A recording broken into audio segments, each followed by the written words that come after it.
Bonjour et bienvenue sur Fafalox Podcast, le premier podcast dédié aux locks en France. Ici, nous recevons des personnes inspirantes qui portent les locks. Je suis Fatim. Je suis Dinanga. Aujourd'hui, nous avons l'immense plaisir de recevoir un artiste avec un grand talent. Il a choisi l'axe humoristique pour faire passer le message, véhiculer l'histoire de l'Afrique qui reste méconnue pour le plus grand nombre d'entre nous. Bonjour Lenny. Bonjour Fafalox, je suis Lenny Bunga. Non, salut, ça va les gars? Ouais, Ça va et toi? Ça va, merci de m'avoir invité. Merci à toi d'avoir répondu présent. Quand on t'a contacté, tu partais au Brésil. Ouais. Est-ce que tu peux nous parler de ce voyage? Je devais aller jouer à Sao Paulo et à Rio. Genre une fois à Sao Paulo, 2 fois à Rio. D'accord. Et j'en profitais un peu pour visiter aussi, tu vois. Et pour voir le côté historique de la ville, tout ça. T'as joué en portugais? Non. J'ai joué en français, mais il y avait un humoriste qui jouait en portugais. D'accord. Okay. Ah, il y a une bonne communauté française là-bas? Il y a une grosse communauté française, une énorme communauté française, et comme partout en vrai. Et il y a beaucoup de portugais francophones. Et tu es resté combien de temps là-bas? Je suis resté 1 semaine et demie. Une semaine. Okay. C'était la première fois? Ouais. Qu'est-ce que tu retiens de ce pays? Gros problème de colorisme. Ouais. Et très beau pays de cartes postales. En carte postale, c'est toujours beau. Ouais. Et même là-bas, franchement, j'ai kiffé. Tu sais, on a une vision du Brésil, surtout quand on est en France, on a cette vision de attention, les favelas, ça tire, sors pas la nuit, fais attention, marche sur le côté. Franchement, en vrai, c'est comme partout, quoi. Marche pas dans certains endroits en France la nuit, c'est pareil. Hein. Ouais. J'ai marché la nuit au Brésil, personne m'a dit à genoux, mais toi. Ouais. Je dis pas que ça arrive pas aux gens, mais c'est pareil. C'est dans certains endroits, tu traînes le soir, dans n'importe quel pays. Hein. Okay. Désolé. Maintenant, historiquement, c'est pas le pays le plus beau que j'ai vu, quoi. Ouais. Tu retourneras pas? Si, parce que j'ai vu que les côtés grande ville, quoi, Sao Paulo, Rio. J'aimerais bien faire le côté un peu amazonien, un côté c'est super beau, ça doit être stylé, ça. Ouais. Est-ce que tu peux nous parler de ton enfance? Où es-tu né? Nous dire un peu quel type d'enfant tu étais? Je suis né à Paris 11e, Paris dans le 11e, là. J'ai grandi un peu dans le nord, en Picardie, dans un tout petit village, Milancourt, 200 habitants. Et après, j'ai grandi à Nice. Ok. Et puis après, je suis revenu à Paris quand j'avais 17 ans. D'accord. Quel genre d'enfant j'étais? J'aime regarder ce qui se passe autour de moi, donc j'aime découvrir. Je suis un enfant qui aime découvrir. J'étais un enfant qui aimait découvrir. Maintenant, mon désir de découvrir prend le dessus sur tout, quoi. Ouais. Ça veut dire qu'il prend le dessus sur l'école, il prend le dessus sur les gens, sur les amis. Donc, on va dire ça. Je suis un enfant qui aimait découvrir les choses. T'étais très curieux, quoi. Ouais, oui, très curieux. Et sur plein de choses. Pour quelle raison tu as fait des locks? Pour quelle raison j'ai fait les locks? Je suis parti en Trinité et Tobago. Il y a quoi, 1 an? Plus d'1 an maintenant. Là-bas, j'avais mon afro. Moi, là-bas, je voulais garder l'afro. Je voulais avoir une grosse afro et faire allez, ciao.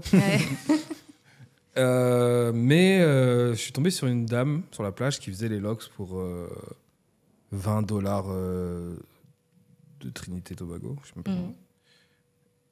Et elle m'a dit mais si, viens. Ma femme m'avait dit fais ça va lui faire plaisir. Je me suis assis, elle les a faites, puis je les ai jamais enlevées. Ah, c'est vraiment... Et c'est une raison insolite. Ah non, j'avais pas ce truc de je voulais non, c'est vraiment genre c'était pour faire plaisir à ma femme qui voulait faire plaisir à cette femme. Ah ouais. Trop bien. Et ça fait combien de temps que tu nourris ta passion pour l'humour? Ça fait très longtemps. La première fois que j'ai vu l'humour, c'était à l'âge de 7 ans. La première fois que j'en ai joué, j'avais 7 ans. Donc c'est un truc qui a toujours été là. Des pièces comiques, pas forcément de l'humour tout seul, c'était vraiment des pièces comiques, tout ça. Et dans ma tête, c'est toujours resté là. Quand j'étais adolescent, je disais plus tard, je ferai du stand-up. Enfin, pas du stand-up, mais du théâtre. Ouais. Je disais plus tard, je ferai du théâtre et tout, je ferai du théâtre. Mes parents disaient oui. Ils m'avaient inscrit un cours de théâtre à un moment. Puis à un moment, on est 6 enfants, quoi. Puis si tu payes un truc à quelqu'un, il faut payer un truc à l'autre. Et ils ont dit bon. En plus, comme je suis le premier garçon, il y avait ce truc de il est le premier garçon, donc on lui paye tout. Donc, mon père a dit non, choisis. Hein. Parce que moi, à l'époque, je faisais du théâtre et de l'athlétisme. Ouais. Mon père m'a dit choisis, pas tout payer. Quoi.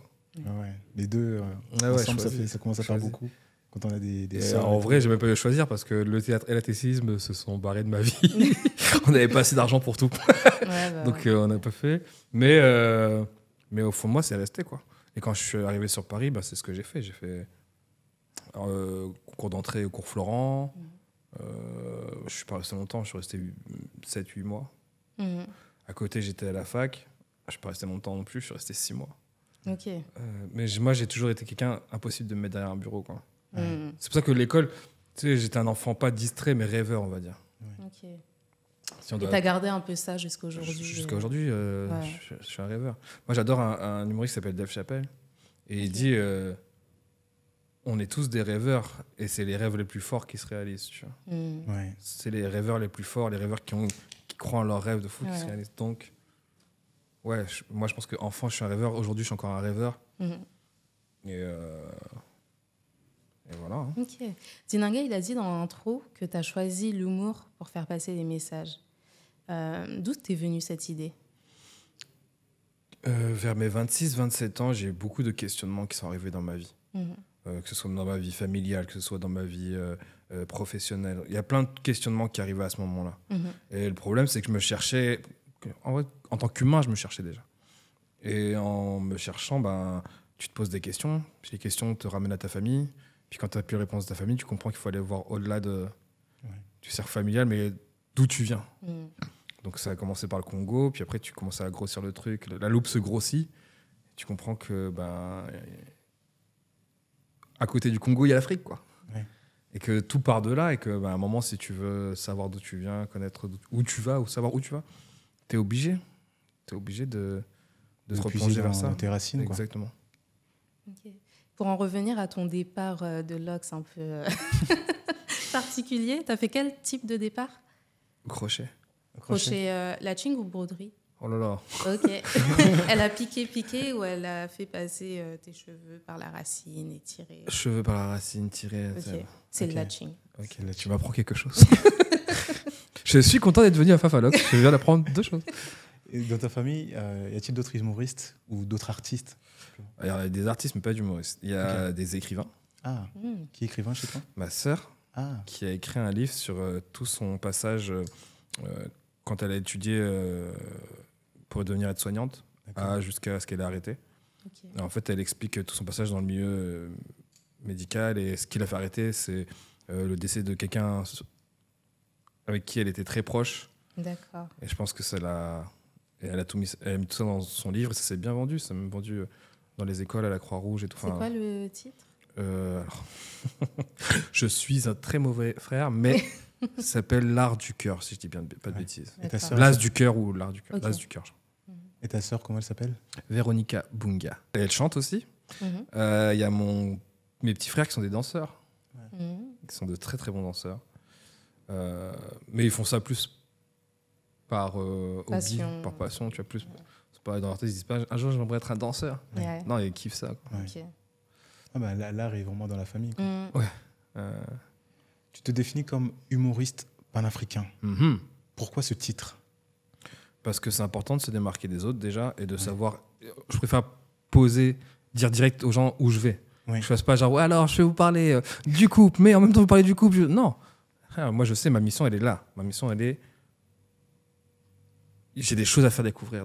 Je suis un rêveur et quelqu'un qui aime découvrir. Et donc forcément t'aimes partager tes passions. C'est pareil. T'aimes partager ce que tu es. Donc là c'est pareil. Je voulais pas dire aux gens alors je suis juste un humoriste. Je l'ai été. C'était pas moi. C'était pas moi. Donc je préfère mettre le titre panafricain pour expliquer aux gens. Ça veut pas dire non plus on exclut les autres. Et c'est ça le problème. Je pense que les gens sont tous en mode panafricain, ça veut dire que tu exclus les autres. Non, ça veut dire qu'il faut juste que tu ouvres ton esprit. En vrai, c'est tout ce que ça veut dire. Je vais te raconter mon histoire à travers l'humour. Je vais te raconter mon histoire, je vais te partager une histoire. Carrément. Quand on va à l'école, et ça c'est un truc que je répète, tu vas à l'école, on t'apprend l'histoire de Napoléon, de Gaulle, de Vercingétorix, on te dit pas, voilà l'histoire des Blancs.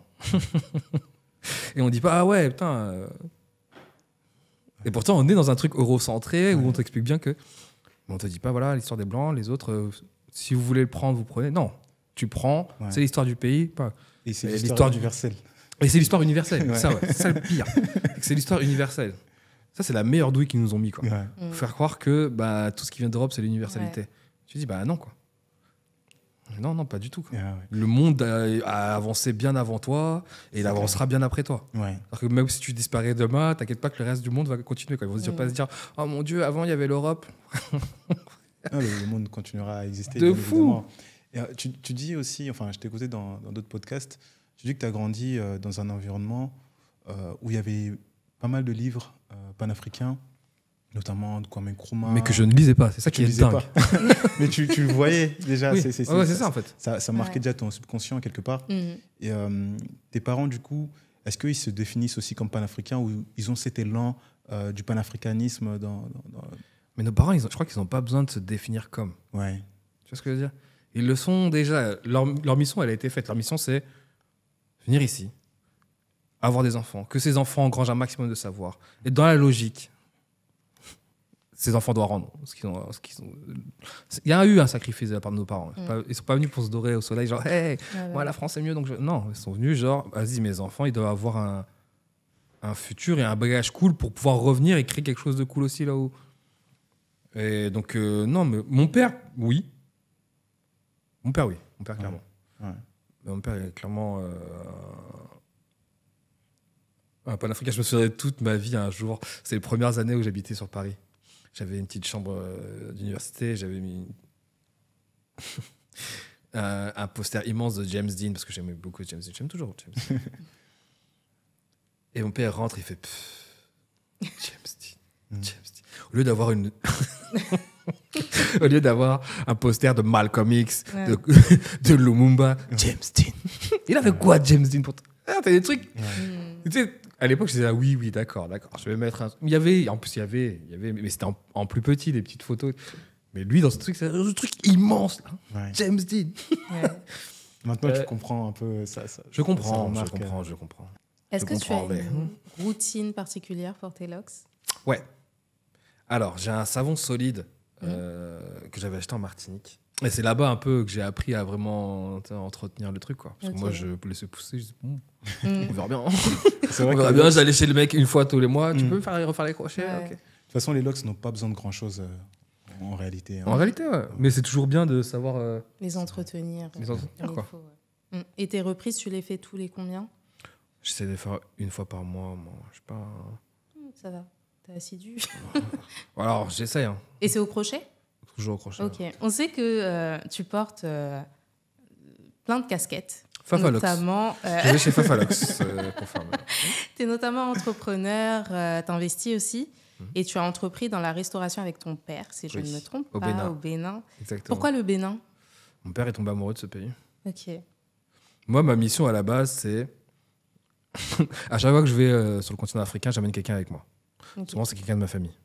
Parce que c'est des personnes qui voyagent pas énormément. Donc, quand je voyage, j'essaie de leur dire, vas-y, hop, j'en prends un. Pour lui démontrer que l'Afrique, c'est pas aussi l'Afrique qu'on nous montre. Mon père, il connaissait déjà. Hein. T'as pas besoin de lui dire que l'Afrique, c'est pas ce qu'on nous montre. J'ai grandi là-bas. Mais c'est bien de lui montrer aussi que l'Afrique change, quoi. Que l'Afrique qu'il a connue n'est pas l'Afrique. Parce qu'il était déjà allé au Bénin plus jeune. Okay. Il était dans l'armée et tout. Donc, oui, là, on y retourne. En fait, surtout, c'est quoi? Juste avant, j'étais parti au Kenya avec mon petit frère. Je rentre, mon père me dit, oh, t'emmènes toujours tout le monde, moi, tu m'emmènes jamais. Et j'ai ce truc de... Ma mère est décédée. Et j'ai un peu ce truc de... J'ai jamais pu voyager avec elle dans un grand voyage. Donc, je me suis dit, je veux pas attendre que mon père décède pour dire, oh, mon père non plus, jamais. Donc, je l'ai pris avec moi. On est parti au Bénin. Et il a surkiffé, quoi. Il a surkiffé le pays. Vraiment, il est tombé amoureux du pays. Et il me disait, je retournerai là-bas, c'est sûr, je retournerai là-bas. Je dis, ok. Un jour, il m'appelle et il me dit, écoute, Lenny, j'ai trouvé un coin là-bas où je peux ouvrir mon petit restaurant, cuisine congolaise, nanana. Je dis, ok, et tout. Je fais, ok. Il me dit, mais par contre, il me faut de l'argent de départ. De l'argent de départ et tout. Je dis, écoute, moi, cette année, j'ai fait tant. Je te le donne. Fais ce que tu as à faire. Mais, comprends bien quelque chose aussi. On est 6 enfants. Je donne ma part pour cette année. pour commencer le truc, investir les trucs et tout. Après, moi aussi, il faut que j'investisse sur des trucs. Ouais. En fait, je me dis, ce qui serait le meilleur, ce serait que chacun de mes frères et sœurs trouve un truc ou qu'il kiffe là-bas et que je donne un truc de départ à chacun et je dis, vas-y, kiffez. Tu vois. Je dis pas que ça a marché tout le temps, mais il y a ce truc, mon frère commence à s'intéresser au Kenya, je me dis, bon, vas-y, c'est mon truc, il est dans la tech et tout, il aime tout ça, donc je dis, gros, c'est le moment d'investir, quoi.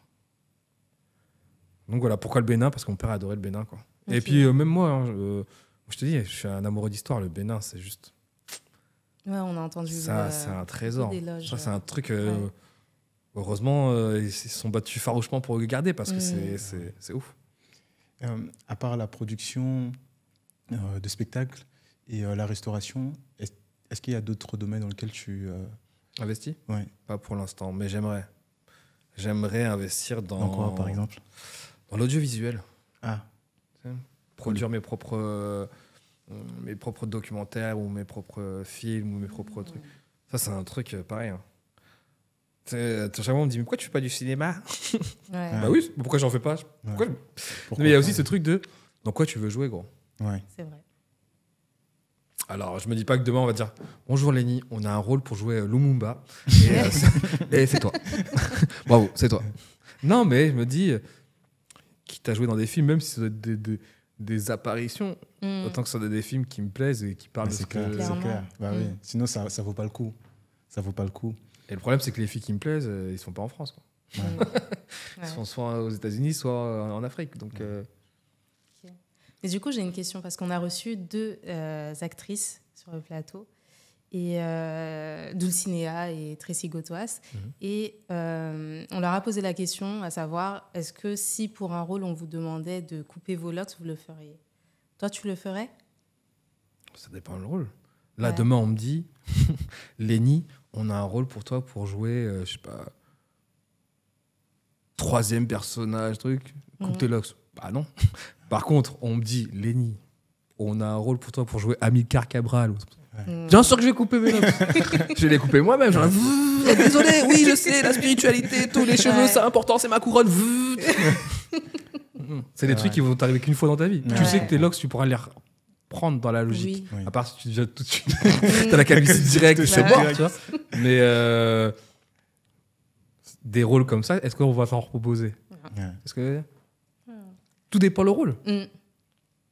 Alors, et puis je pense aussi qu'il y a ce truc de, tu sais, alors est-ce qu'on a été traumatisé quand on était enfant à se faire couper les cheveux, raser les cheveux, donc on est en mode genre ouais, on va se... Mais il y a ce truc de, on veut. Moi, à la base, quand je voyais les hommes afro faire des locks, pour beaucoup, j'avais l'impression que c'était pour, je sais pas, pour oui, changer de tête ou changer de truc, mais il y avait ce truc que les cheveux longs, c'est beau.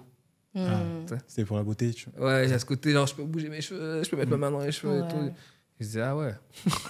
Ah ouais. Non, moi, les cheveux courts, ça me va. Hein. C'est vraiment, quand je te dis que ça m'est tombé dessus, c'est que maintenant, je me dis, vas-y, je les garde. J'ai commencé un truc, c'est trop con, je vais pas m'arrêter. Quelle période de ta vie, Lenny, a été la plus formatrice? C'est-à-dire que t'es passé, enfin, dans le cadre de ton métier, hein, où t'es passé de l'humoriste débutant ou intermédiaire à humoriste professionnel. C'est quelle période? C'est la période où je me suis dit qu'il fallait que je fasse que ça. Ok. Parce qu'au début, tu as toujours un petit taf de sécurité. Ouais. T'as toujours du travail. Moi, j'ai vraiment fait tous les travails possibles et imaginables de sécurité, genre plongeur, serveur, travailler dans des magasins, manutentionnaire. J'ai vraiment quasiment tout fait. Enfin, tout fait, j'abuse, mais j'en ai fait beaucoup. Et à un moment, faut comprendre quelque chose, c'est que ce métier se donne à qui se donne à ce métier. Oui. Je devrais écrire ça dans mes mémoires. Je devrais écrire ça dans mes mémoires. Oh là là. Mais non, mais c'est vrai. C'est en fait dans tout.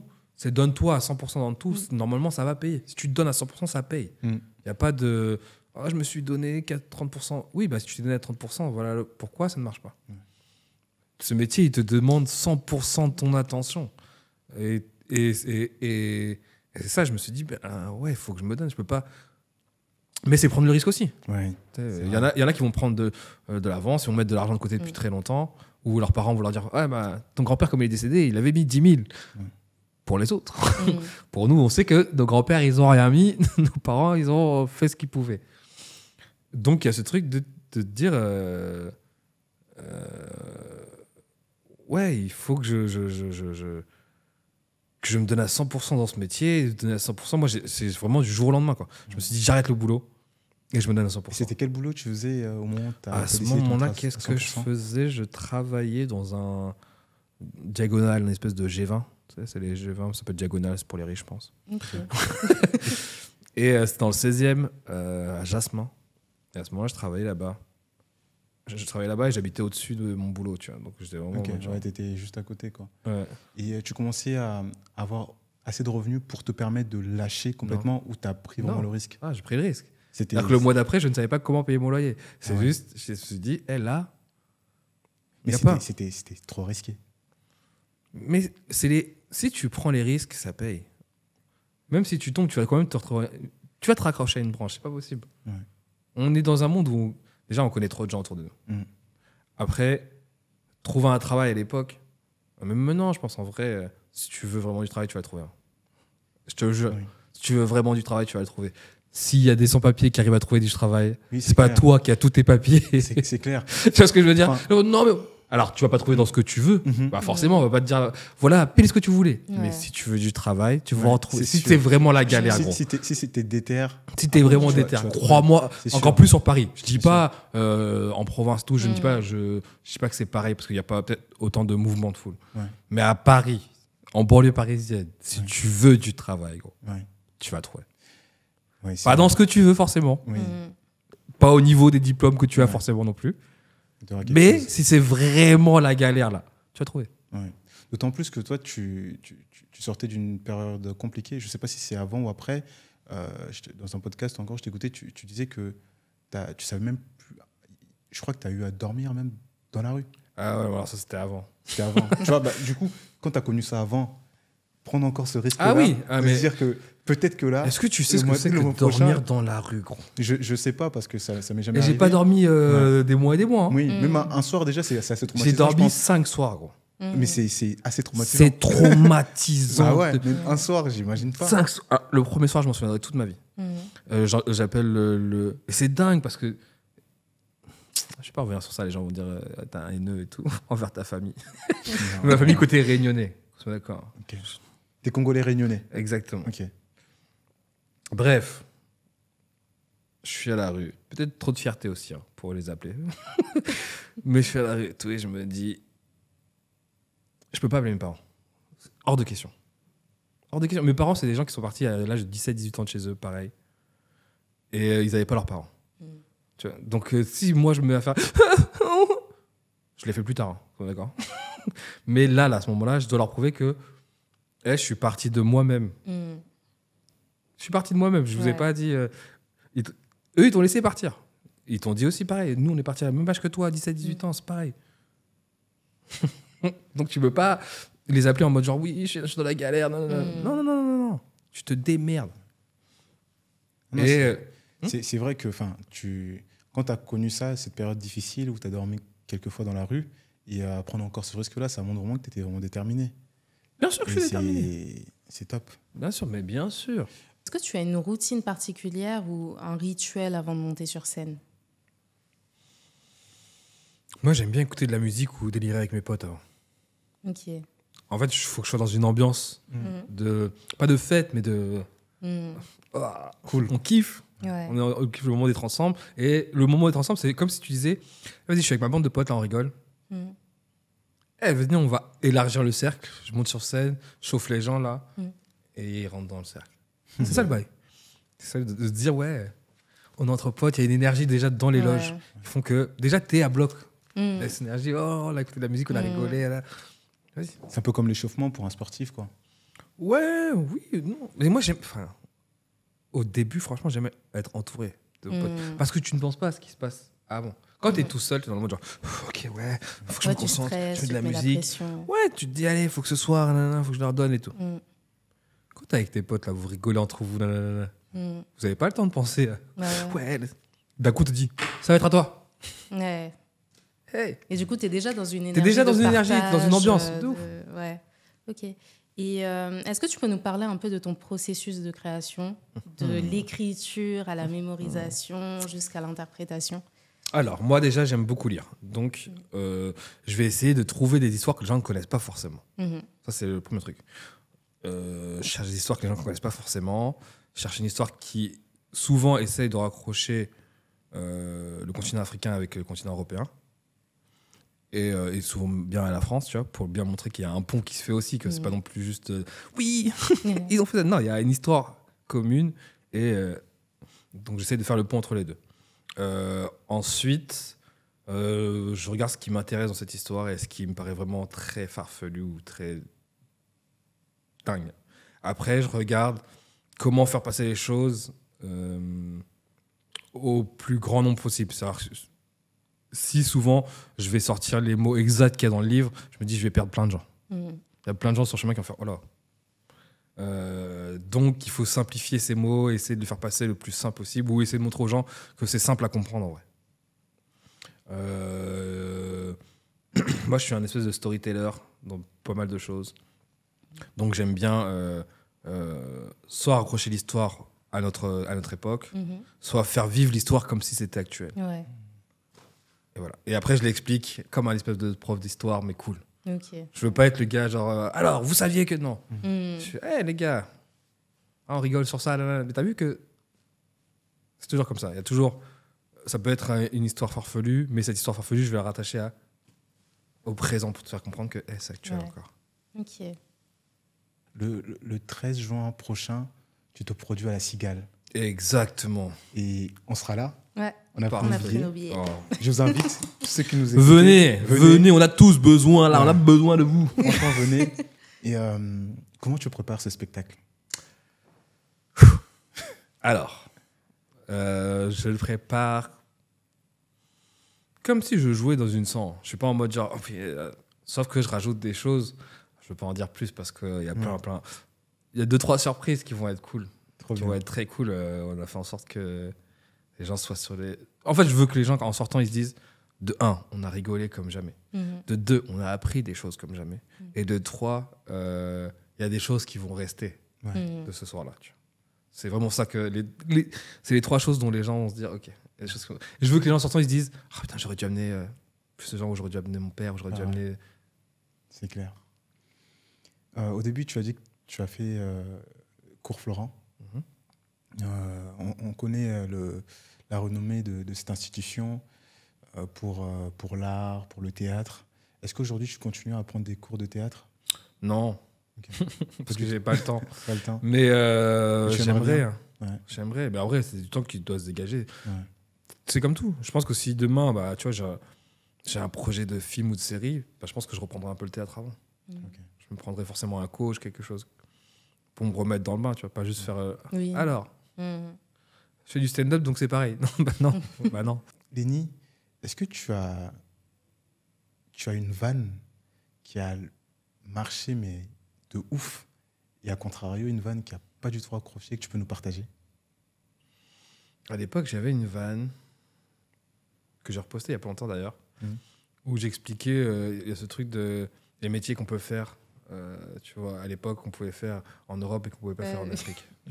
Genre huissier, psychologue, les trucs où c'était pas possible. Mais non, c'est possible. Mais à l'époque, c'était pas possible. Et à un moment, je dis, bah ouais, on n'a pas d'huissier. Et je dis, à la fin, il y a une femme, elle vient me voir, elle fait, mais si vous n'avez pas d'huissier en Afrique, qui vient vous chercher vos biens? Je dis, ben, des Européens. Cette vanne a marché, elle m'a ouvert pas mal de portes. Et à contrario, la vanne qui n'a pas marché. Il y en a pas mal, hein. Il y en a pas mal, mais souvent, quand elles ne marchent pas, elles sont mortes dans... Ouais, elles sautent. Elles sont mortes dans le film, quoi. Je les réessaye 2 fois, et puis si ça ne marche pas, bon, ben, ça ne marche pas. Ouais. Mais, si je me souviens d'une histoire. À l'époque, c'était ma 2e scène, je crois. 2e ou 3e scène. Et il s'avère que c'était la 2e fois que je faisais cette scène. Et la première fois, j'avais bien marché. Sur un texte que j'avais travaillé et tout ça. Et le gars me dit, bah, reviens la semaine prochaine. Franchement, t'as trop bien marché et tout, reviens la semaine prochaine. Je suis OK. Ouais, c'était mes débuts, vraiment, c'est mes débuts dans le stand-up. Je reviens la semaine prochaine et entre-temps, j'avais écrit des vannes. Et tu sais, c'était à l'époque où il y avait l'affaire des bébés Courgeot. La femme qui avait mis son bébé dans le congélateur. Ah oui. Oui. Donc il y avait ça, et donc j'avais écrit des vannes sur ça et tout. Et j'arrive sur scène persuadé que je suis bon, quoi. Que je vais me lâcher mes vannes et que les gens vont rigoler. Bon. Et il y a 9 humoristes qui passent avant moi. Tous, ils marchent. Il faut comprendre quelque chose. Dans le stand-up, on a toujours ce truc de... Quand tout le monde marche, on a forcément un qui foire. Ok. C'est la règle. Il y en a forcément qui foire ou qui marche moins que les autres. Ok. Et là, les 9 avaient très bien marché. Et t'étais le Et dernier. je suis le dernier. Le gars m'a mis en dernier, en mode genre, comme t'as bien marché la semaine dernière. Mais il se doute pas que je vais pas faire la même chose que la semaine dernière. Okay. Et à l'époque, il y a ce truc où on se dit, enfin maintenant tu le sais, mais quand tu veux tester des choses, commence par du matériel sûr. Comme ça, tu ramènes les gens dans une dynamique de rire. Ensuite, fais tes tests. Et moi, je m'en fous. Je me dis, je connais pas cette technique à ce moment-là. Je me dis, je suis tellement drôle, j'arrive, je fais mes vannes, bam, ça rigole. Je jouais dans une toute petite salle, c'était une salle où il y avait 30 personnes. Et vraiment, les premiers rangs, ils sont au niveau du bloc. Là. Okay. Toi, tu joues, les gens, ils te regardent comme ça. Ah ouais. Et je joue. Ma première vanne, il n'y a pas un rire. Et devant, il y avait 2 vieux qui commentaient tout ce qu'on faisait. Et il faut savoir que le gars qui m'a présenté, il a dit, oui, les gens, vous allez voir, là, c'est le dernier, c'est du lourd. Les gens, ils s'entendent un truc de dingue. Ils viennent de voir 9 humoristes très bons. Ils veulent voir le dernier, là, qu'on leur dit, c'est du lourd, ils attendent depuis tout à l'heure. C'est maintenant. Vous allez voir, c'est du lourd et tout. Donc, je fais cette première vanne qui ne marche pas. Les 2 vieux devant, ils disent, ça, pour du lourd, c'est super lourd. Ah ouais. Ah ouais. Et comment tu te sens à ce moment-là? La salle explose de rire. Les 30 personnes... Moi, je suis stressé. Ouais. À l'époque, je sais pas gérer mon stress, je sais pas tout ça. Mm. Donc, je suis en mode, qu'est-ce que je fais? Mm. Et en stressant, il y avait un petit tabouret avec un verre avec des glaçons dedans. Oh là. Et je tape dedans sans faire exprès. Le verre tombe et les glaçons s'éparpillent sur scène.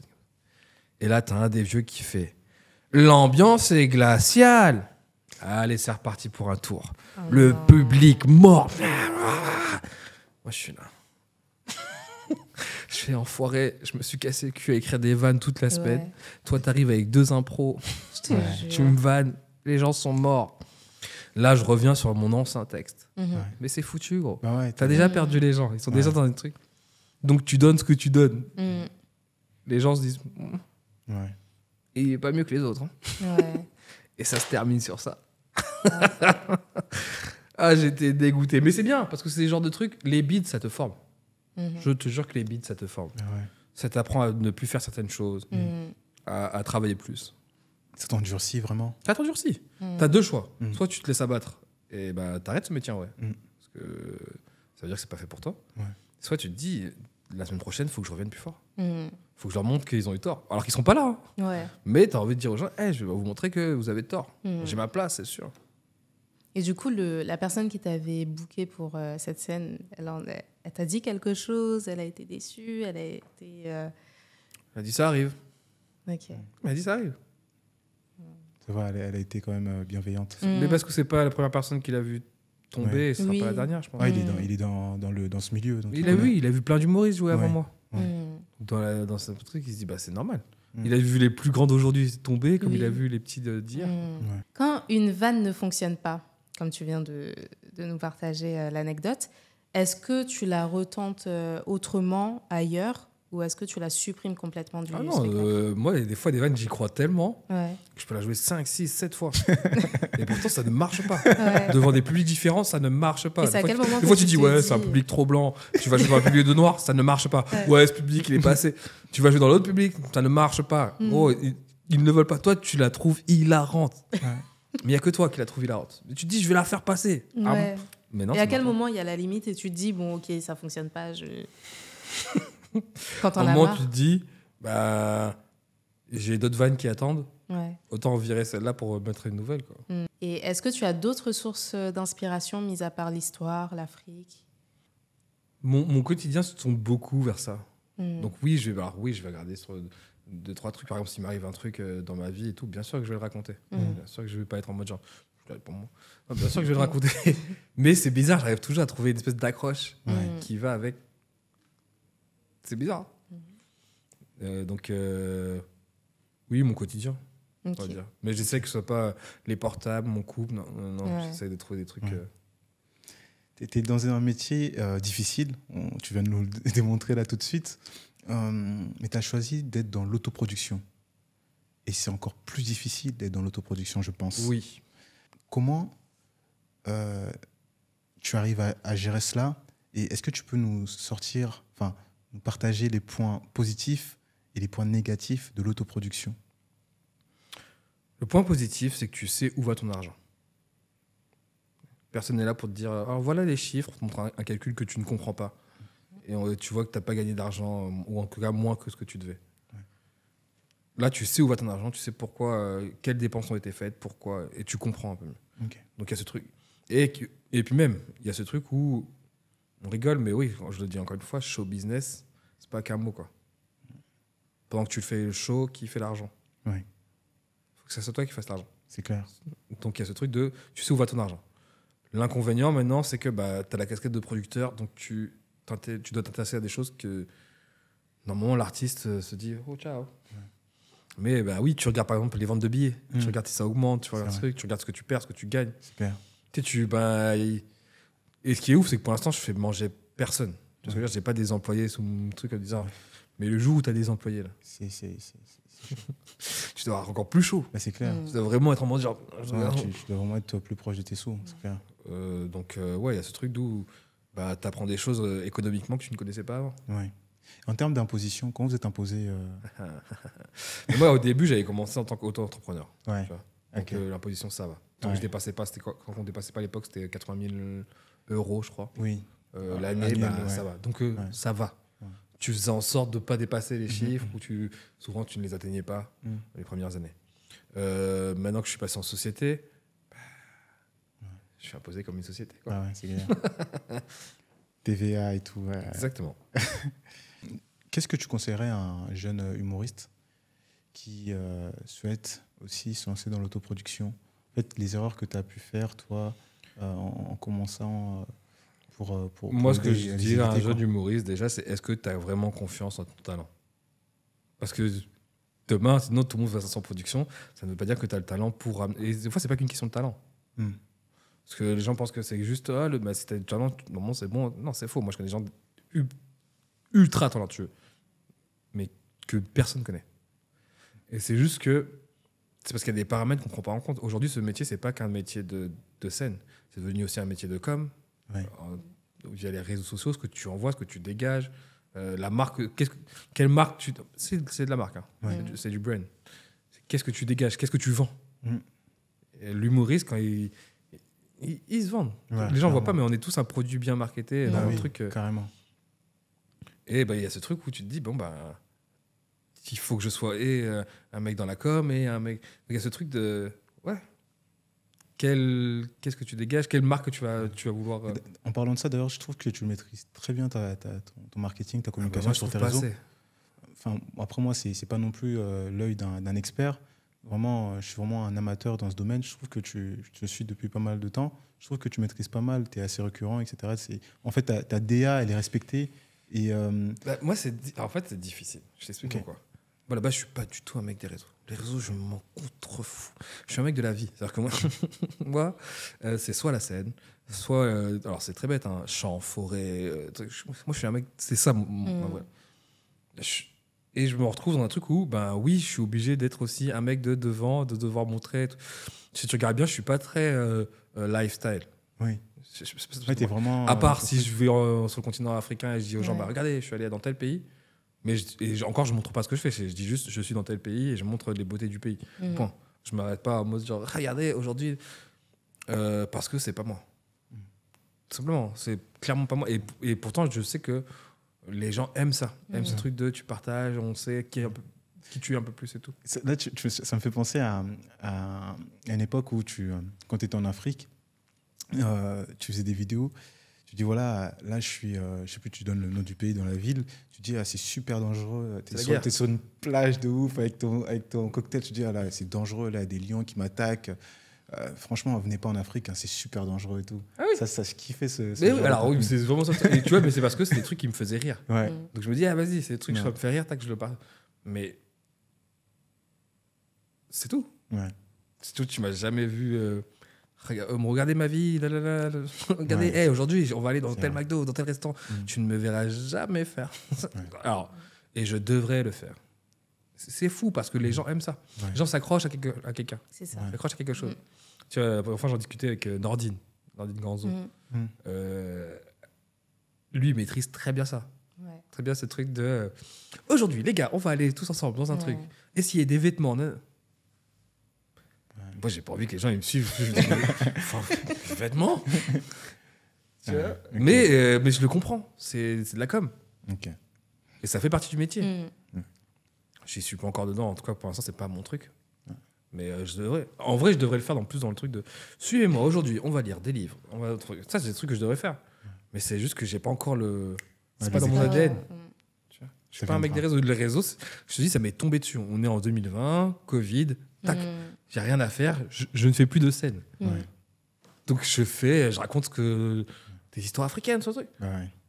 Dans ma tête, jamais de ma vie ça va marcher. Dans ma tête, c'est en mode genre je mets ça sur mon réseau, tac.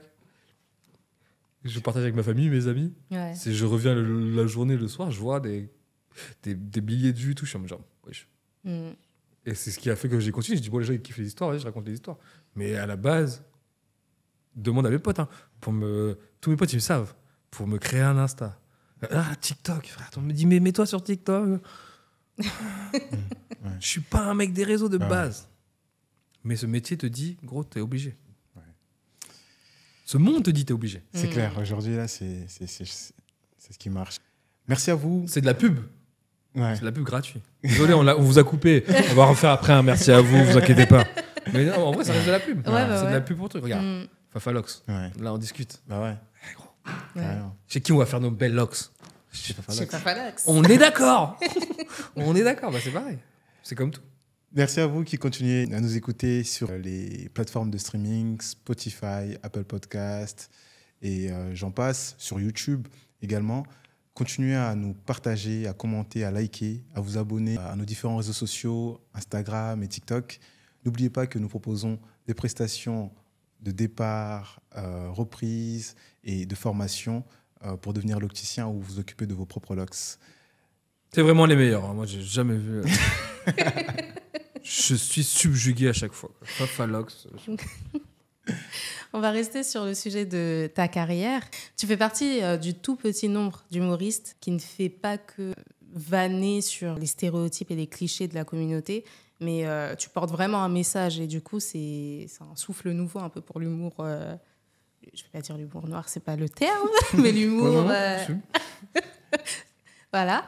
Mais comment est-ce que tu expliques que la plupart des humoristes noirs ont du mal à sortir de ce truc-là, de rester dans les clichés, dans les stéréotypes, les nourrir?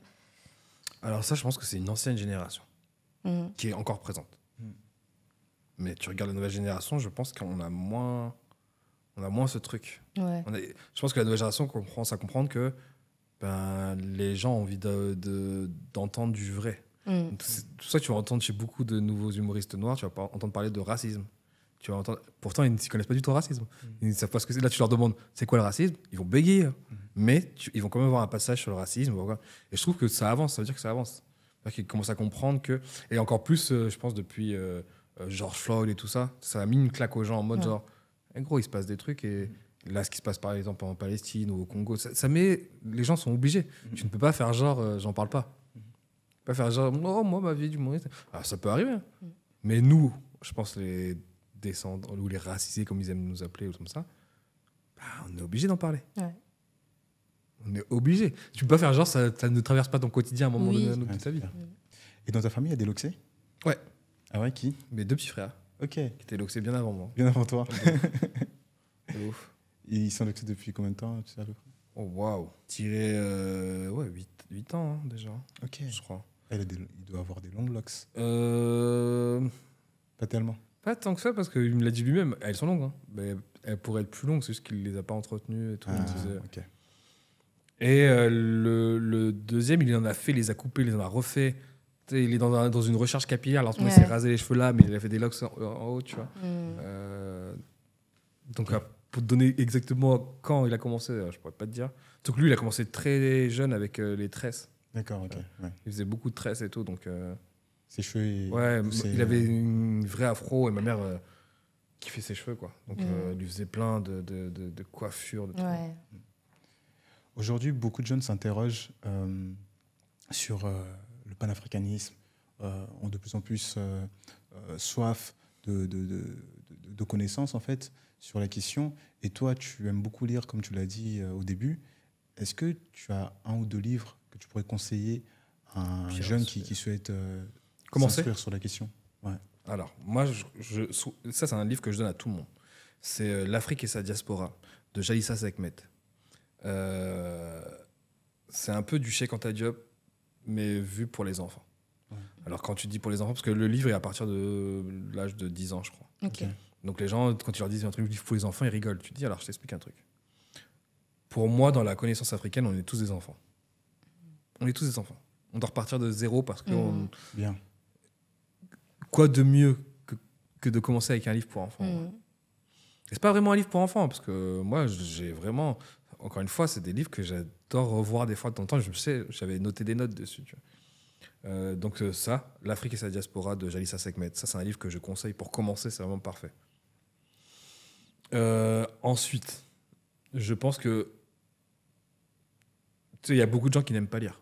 Oui. Moi, je dis toujours, il faut trouver le livre qui te correspond. C'est comme les mangas. Ouais. Les gens qui n'aiment pas les mangas, mais un jour, tu leur donnes un manga, tu sais pas pourquoi. Ouais. Ils accrochent sur le manga et ils avalent. Ouais.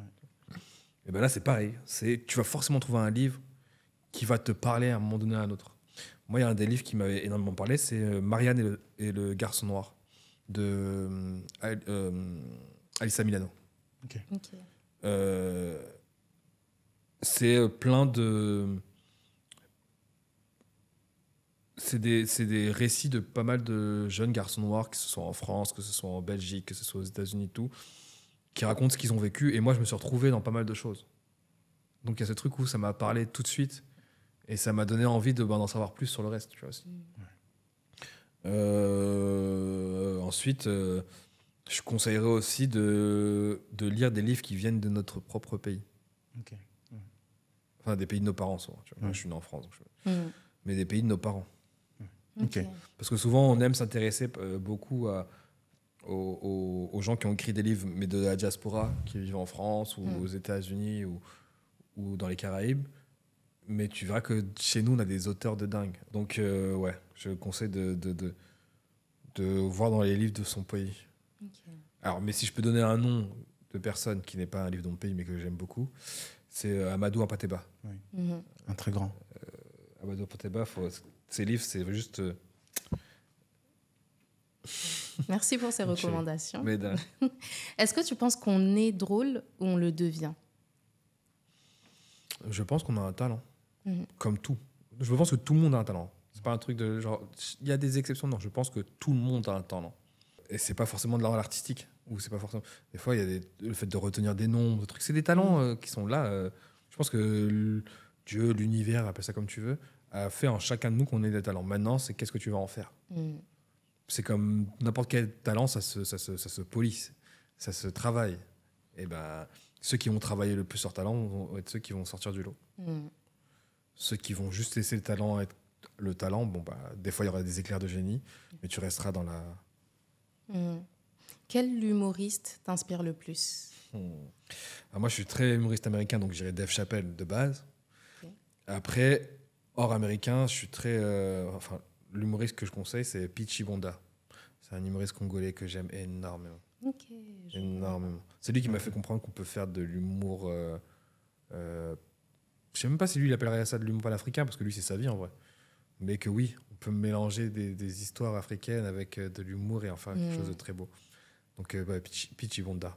Ok. Vous pouvez trouver son spectacle sur YouTube. Ok. On ira C'est voir. un ancien, c'est un vrai ancien. Ok. Mais moi, j'ai adoré son spectacle. Si tu n'avais pas de locks, quelle coupe tu aurais aujourd'hui? Une afro, si j'avais... ouais, une afro. Hein. Ouais, une afro. Okay. Alors, ça dépend. Après, maintenant, si j'ai une calvitie, je vais pas garder une afro avec un trou au milieu. Mais ouais, je pense que j'aurais une afro. Est-ce que tu as déjà eu des retours ou des remarques déplacées à la suite d'un spectacle? Par exemple, une personne raciste qui n'a pas apprécié une de tes vannes ou autre? Non. Je crois que j'impressionne trop les gens pour qu'ils viennent me faire une remarque raciste. Par contre, j'ai déjà eu des... En fait, il y a des choses qui montrent que tu as pris le bon choix. C'est une histoire que je vous raconte souvent, mais un jour, je joue dans un comédie club et je fais un de mes passages qui s'appelle « Le blanchiment des troupes ». Je parle du général de Gaulle et tout dedans. Et devant moi, j'ai une famille qui ne rigole à rien. Quand je te dis qu'ils ne rigolent à rien, ils ne rigolent à rien. Et ils font même la tête, quoi. Alors que le reste du comédie club est KO de rire. Ouais. Je continue mes vannes, moi j'en ai rien à foutre. Je continue mes vannes, la famille ne rigole pas, le père est bras croisés. Je finis, je descends boire un verre, le spectacle se finit, les gens sortent de la salle. Ça fait que les gens peuvent te voir. Et moi je suis avec mes potes humoristes, on discute, et je vois mes potes qui font « Oh là là, je crois que tu vas t'embrouiller avec quelqu'un. » Et derrière moi, il y a la famille qui arrive. Tu vois. Je sens... Je dis oui. Oui, est-ce qu'on peut vous parler tout? Je dis bien sûr. Moi, dans ma tête, je me dis, je vais partir sur un débat. Ouais. Ça va être long. Mais non. Le gars est venu s'excuser. Okay. Le gars est venu s'excuser avec son fils en disant que quand il m'a vu commencer le passage, qu'il a vu que je parlais du général de Gaulle, il pensait que je me moquais de la mort de Gaulle et que c'était jamais arrivé, que c'était des trucs que je faisais, des blagues comme ça. Et il dit, en sortant, son fils est parti voir sur Internet. Il a tapé « blanchiment des troupes ». Ça lui a sorti l'histoire de ce qui s'est passé exactement. Et que même ma version était adoucie. Ouais. ma version est adoucie. Ouais. Du coup, il venait s'excuser que ça lui avait appris quelque chose. Et tout. Donc, en vrai, c'est ça, en vrai. Je me dis, c'est déjà gagné. Ouais. Carrément. Et c'est fou. Parce que ça veut dire que tu édifies vraiment toutes les communautés grâce à tes spectacles. Alors, c'est pas le but recherché, mais si ça arrive, tant mieux. Après, c'est ce que je dis encore une fois, hein, c'est pas moi, je me ferme à personne. C'est les gens qui se ferment à ce que tu donnes. C'est clair, c'est clair. Lenny, est-ce que tu penses qu'on peut rire de tout? On devrait. On devrait. Franchement, on devrait. Ok. Après, les gens vont dire oui, mais pas avec tout le monde et tout. Ouais. Moi, j'y crois pas. Moi, je pense qu'on devrait rire de tout. Maintenant, mais on devrait rire de tout sur un pied d'égalité. C'est ça que je dis. Donc, je pense que dans une démarche dénonciatrice, tu penses qu'il est possible d'écrire un sketch sur ce qui se passe, par exemple, à l'Est du Congo? Bien sûr. Bien évidemment, on soutient, on est de tout cœur avec tout ce qui se passe à l'Est du Congo ou ailleurs. Hein, tous les opprimés, nous sommes de tout cœur avec eux. Je pense que voilà, il est possible pour dénoncer, écrire des sketchs et rire de ce... Alors, bien sûr qu'il est possible de dénoncer, d'écrire des sketchs dessus. Maintenant, c'est ce que je dis, c'est comme tout truc d'actualité. Comme j'ai des potes à moi qui me disent « Ouais, est-ce que je devrais écrire sur la Palestine ?» En vrai, on devrait. Okay. Maintenant, est-ce que tu es assez... Est-ce que tu as les bagages pour parler de ça? C'est ça le truc.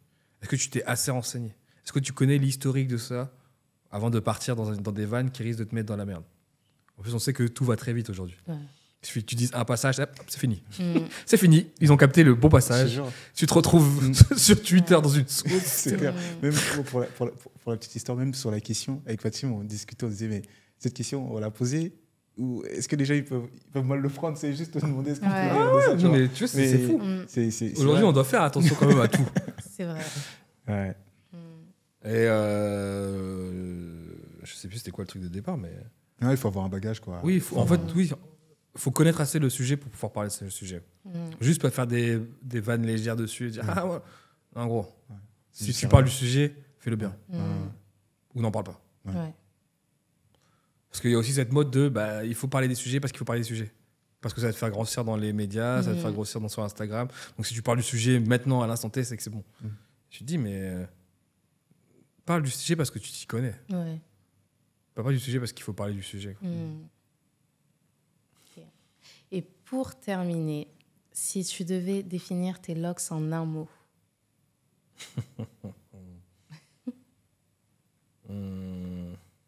En un mot, capricieuse. Ah. Okay. Pourquoi? Elles prennent leur temps. Elles prennent leur temps. Bien. Tu vois, et chaque lock, c'est pas moi qui vais vous apprendre ça, mais chaque lock prend son temps à elle. Oui. Tu vois ce que je veux dire? C'est pas genre toute la tête réagit en même temps. On va pousser tous à la carrément. même longueur en même temps. Non, c'est chacun dit moi je vais pousser plus vite que celle-là. Oh moi plus grosse. Oh moi plus fine. Ouais, donc il y a ce truc de chacun a son petit ego de locks. Ouais. Donc il veut prendre soin de chacun d'elles. Merci beaucoup. Merci à toi d'avoir participé à cet épisode. Merci à vous d'avoir suivi cet épisode. N'oubliez pas de vous abonner, de commenter, de partager. Suivez-nous sur les réseaux sociaux, fafa.locks sur Instagram et TikTok. N'oubliez pas qu'on propose des prestations et des formations. Contactez-nous et à bientôt pour le prochain épisode. Bientôt. À bientôt. Merci de m'avoir invité.